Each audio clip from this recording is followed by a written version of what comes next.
नमस्कार मित्रांनो, वर्षातून काही वेळेस येणारी समोती अमावस्या खूप शक्तिशाली मानली जाते.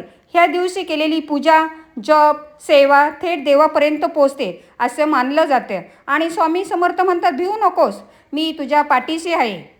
सोमवारी येणारी अमावस्या म्हणजे सोमवती अमावस्या. हा दिवस भगवान विष्णू, पितृ, स्वामी समर्थ यांच्या कृपेचा दिवस मानला जातो. ह्या दिवशी सकाळी लवकर उठून स्नान करावे, घरात दीप लावावा, ओम नमः शिवायचा मंत्राचा जप करावा. विशेष म्हणजे पिंपळाच्या झाडाची पूजा केल्याने पितृदोष कमी होतो आणि घरात सुख समृद्धी येते असे मानले जाते. विशेष म्हणजे पिंपळाच्या झाडाची पूजा केल्याने पितृदोष कमी होतो आणि घरात सुख समृद्धी मानली जाते. स्वामी समर्थ भक्तांसाठी हा दिवस खूप खास आहे. ह्या दिवशी स्वामींचे नामस्मरण केल्याने मनातली भीती दूर होते. फक्त मनापासून बोला, श्री स्वामी समर्थ.